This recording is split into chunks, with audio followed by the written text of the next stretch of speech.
मी ज्योती पाटील नवीन एका व्हिडिओसोबत खूप खूप स्वागत करते। तुमचाही शिवण क्लास झालाय पण बऱ्याच तुम्हाला ही अडचणी येतात। या प्रकारे बाही जोडत असताना, कट करत असताना 1 इंच किंवा 1 इंचापेक्षा जास्त कमी पडत असेल तर हा व्हिडिओ नक्कीच तुमच्यासाठी स्पेशल असणार आहे। तर कमी पडतो का याच्यावरची भरपूर डीपमध्ये माहिती याच्यामध्ये मी सांगितलेली आहे। तर आपण दोन्ही साइडनं मोजून पाहतोय तर इथं आपल्याला दोन्ही साइडनं 1 इंचच्या जवळपास कमी पडतं। तर हे कमी का पडतं आणि कमी पडू नये यासाठी मी याच्यामध्ये भरपूर अशा टिप्स आणि ट्रिक्स सांगितलेल्या आहेत। चला तर आपण कटिंग सुरुवात तीपासून पाहूया।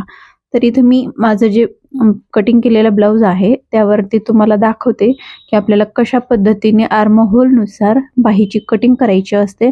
आणि विशेष म्हणजे ही आपली लॉंग बाही आहे, 10 इंचची बाही आपली तयार होणार आहे। यामध्ये तर भरपूर अशा अडचणी निर्माण होत असतात, तर त्याचं सुद्धा मी तुम्हाला याच्यामध्ये खूप टिप्स सांगितलेल्या आहेत। तर इथं माझं म्हणजे राऊंडचा कॉर्नर आहे तर ते आलेलं आहे 7.25 इंच। आता हे जे मेन माप आहे ते आपण घेतलेलं आहे।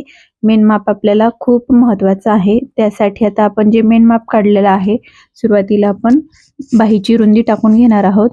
जे 7.25 आलेलं होतं ते इथं टाकून घ्यायचं आहे आणि त्यामध्ये आपल्याला 1.5 इंच एक्स्ट्राचं ॲड करायचं असतं। हे प्रत्येक साईजसाठीचीच हीच फॉर्म्युला आहे, हीच मेथड आपण कोणत्याही बाहीसाठी वापरू शकतो।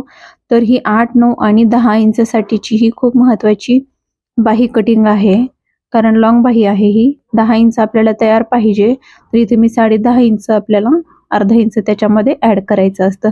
जर आपल्याला याला अस्तर लावायचं नसेल तर आपल्याला त्यामध्ये 1.5 इंच एक्स्ट्राचं ॲड करायचं असतं, कारण अर्धा इंच आपलं शिलाई मार्जिनमध्ये जात असतं आणि 1 इंच फोल्ड करण्यामध्ये जात असतं। तर नॉर्मल बाहीसाठी 1.5 इंच आणि अस्तरच्या बाहीसाठी अर्धा इंच एवढं आपल्याला पुरे होतं। तर इथं आपण एक बॉक्स तयार करून घेऊया। आता बाहीचं जे आपल्याला मेन माप असतात ते पाहून घ्यायचं आहे। दंडघेर, बायसेप राऊंड आणि आर्म होल राऊंड हे 3 माप आपल्याला महत्त्वाचे असतात। तर आता इथं आपण दंडघेर बघणार आहोत, कारण आपण हे लॉंग बाहीचं कटिंग करतोय। हे मी साध्या बाहीवरती तुम्हाला दाखवत आहे। तर हे दंडघेर आहे, पण आपल्याला दंडघेर मोजून घ्यायचा नाहीये। बायसेप राऊंड कुठं मोजला जातो ते दाखवते मी। तर हे जे आपण आर्म होल बाहीचा जे जॉईंट असतो त्या जॉईंट पासून बाहीच्या सेंटरमध्ये आपण टेप ठेवलेला आहे। इथे व्हिडिओ दाखवल्याप्रमाणे बघायचा आहे। बाहीच्या सेंटरवरती आपण टेप ठेवलेला आहे आणि बाहीचा जो जोडलेला भाग असतो त्यापासून आपल्याला आर्म होलचा बायसेप राऊंड मोजायचा असतो। त्यामुळे आपल्याला जो बाहीची फिटिंग मिळते ते खूप चांगली मिळते।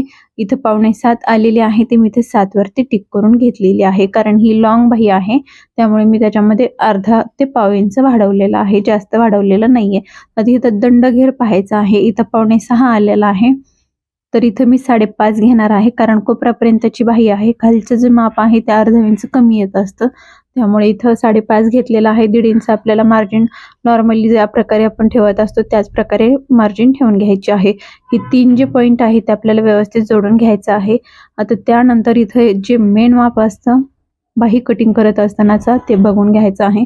7.8 इंच वरतीचा जो आपला पॉईंट आलेला आहे, आता ते कशा प्रकारे इथं आपल्याला द्यायचं आहे आणि कॅप हाईट कशी काढायची आहे ते बघायचं आहे। कॅप हाईट काढण्याचा सगळ्यात उत्तम फॉर्म्युला आहे। या प्रकारे तुम्हाला इथं 7.8 इंच वरतीचा आपलं जेही पॉईंट आलेला होता, प्रत्येक साईजसाठीची हीच मेथड आहे। या प्रकारे तुम्हाला क्रॉसमध्ये टेप घ्यायचा आहे, सरळ ठेवायचं सुरुवातीला आणि नंतर क्रॉसमध्ये जिथपर्यंत आपलं 7.8 इंच आलेलं आहे तिथं आपल्याला पॉईंट देऊन घ्यायचा आहे। ही आपली कॅप हाईट तयार मिळते।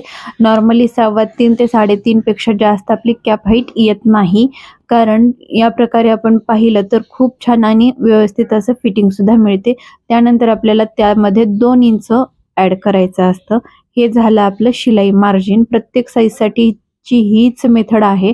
पाहू शकता आपली 3.25 इंच वरची जी कॅप हाईट आहे ती मिळालेली आहे या प्रकारे, आणि आपण थोडासा उतार देणार आहोत त्याच्यामुळे आपली ही कॅप हाईट 3.5 इंच पर्यंतची मिळत असते। तर इथं आपलं बायसेप राऊंड जे आहे ते इथं टाकून घ्यायचं असतं, म्हणजेच आपल्या बाहीच्या उंचीपासून 3 ते 3.5 इंचापर्यंतचा आपला हा बायसेप राऊंड मिळत असतो। या प्रकारे हे जे पॉईंट आहेत ते मिळून घ्यायचे आहेत। मार्जिन जशास तशी मिळून घ्यायची आहे। कुठेही या प्रकारे जर तुम्ही बाही कट केली तर कुठेही कमी पडणार नाहीये। तर खूप सुंदर अशी ही बाही बसते, कुठेही चोळ येत नाही, कुठे कमी पडत नाही, कुठेही बाही आपली बिघडत नाही। 100% खात्रीने ही बाही तुमची परफेक्ट बसणार आहे। या प्रकारे इथे मी 1 आणि 2 इंच वरतीचं हे जे पॉईंट आहे ते देऊन घेतलेले आहेत। या प्रकारे इथं हे 2 इंच आपण मार्जिनसाठी सोडलेलं आहे। त्यानंतर हे बाहीचे आकार जे आहेत ते आपल्याला अशा प्रकारे देऊन घ्यायचा आहे. व्हिडिओ दाखवल्याप्रमाणे खूप सुंदर आणि सोपी पद्धत आहे. कधीही कुणीही नवीन शिकत जरी असाल तरी त्यांना ही पद्धत खूप सोप्या पद्धतीने येणार आहे. ते इथं आपण जे बाहीचं मेन मार्जिन आहे इथून 1 इंच आपल्याला आत देऊन घ्यायचं आहे. आता या दोन्हीचं जे सेंटर आहे तिथून आपला फिश कटचा जो आकार आहे ते व्यवस्थित देऊन घ्यायचा आहे. खूप सोप्या पद्धतीने मी याच्यामध्ये तुम्हाला माहिती सांगितलेली आहे. अगदी तुम्ही जर नवीन शिकत असाल, तुम्हाला ही माहिती जर एकदाच व्हिडिओ पाहिला तर तुम्ही कोणत्याही मापाची बाही जी आहे ते कट करू शकता. इथं सेंटरमधून मी अर्धा इंच खाली घेतलेला आहे. तुम्ही पाऊण इंच सुद्धा घेऊ शकता, म्हणजे अर्धा इंचपेक्षा जास्त 2 रेषा घेऊ शकता. आकार खूप छान येतो त्याने सुद्धा. पण तुम्ही नवीन शिकत असाल तर अर्धा इंचच घ्या, कारण कट करत असताना आणि शिवत असताना तुमचं जास्त कपडा तिथं जाऊ शकतं. त्यामुळे मी इथं नवीन शिकणाऱ्यांसाठीच हा व्हिडिओ बनवलेला आहे. तर इथं ही जी रेष देऊन घेत आहे ते या ठिकाणी आपला बायसेप राऊंड असतो. हा बायसेप राऊंड कशा पद्धतीने काढायचा आहे मी सुरुवातीला सुद्धा सांगितलेला आहे. जी आपली बाहीची सेंटर शिलाई असते त्या तिथून आपल्याला टेप घ्यायचा असतो आणि बाहीच्या छोटी शॉर्ट बाही असेल तर सेंटरमध्ये ठेवून बायसेप राऊंड काढून घ्यायचा असतो. व्यवस्थित आपली फिश कटचा आकार देऊन झालेला आहे. बायसेप राऊंडची सुद्धा माहिती तुम्हाला याच्यामध्ये सांगितलेली आहे. व्यवस्थित असं कट देऊन घ्यायचा आहे. इथं मी बाहीला थोडासा उतार दिल्यामुळे बाही जी आहे ती व्यवस्थित फिटिंगला बसते, कुठेही प्रॉब्लेम येत नाही आणि बाही खूप दिसायला सुद्धा सुंदर दिसते. या प्रकारे सेंटरमध्ये कट देऊन घ्यायचा आहे आणि फिश कटचा आकार सुद्धा कट करून घ्यायचा आहे. ही झाली आपली तयार बाही. पण आत्ताच ही बाही आपली तयार झालेली आहे, पण व्यवस्थित झाली की नाही, कुठे कमी पडते का नाही हे सुद्धा आपल्याला मोजायचं बाकी राहिलेलं आहे. नुकतेच आपल्या चॅनलवरचे 1000 सबस्क्रायबर पूर्ण झालेले आहेत. ज्यांनी कोणीही सबस्क्राईब केलेलं आहे त्यांचे खूप खूप मनापासून धन्यवाद. असाच सपोर्ट करत राहा. यानंतरही भरपूर असे माहितीपूर्ण व्हिडिओ मी तुमच्यासाठी नवीन घेऊन येणार आहे आणि खूप खूप मनापासून धन्यवाद, कारण जे 1000 सबस्क्रायबर आहेत त्यांच्यामुळेच मी आज 1000 सबस्क्रायबर पर्यंत पोहोचले आहे आणि यानंतर सुद्धा आपल्याला भरपूर अशी लेवल गाठायची आहे.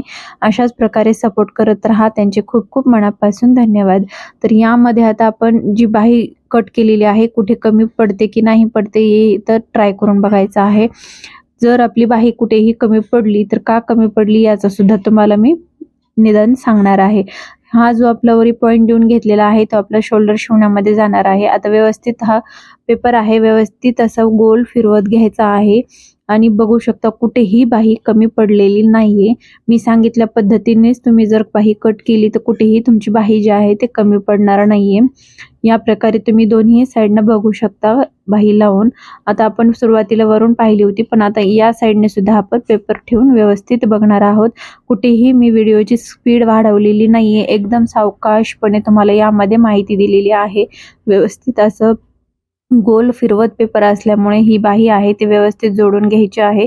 दाखवल्याप्रमाणे व्हिडिओ तुम्हाला बघू शकता कुठेही बाही जी आहे ती कमी पडलेली नाही किंवा जास्त झालेली नाहीये.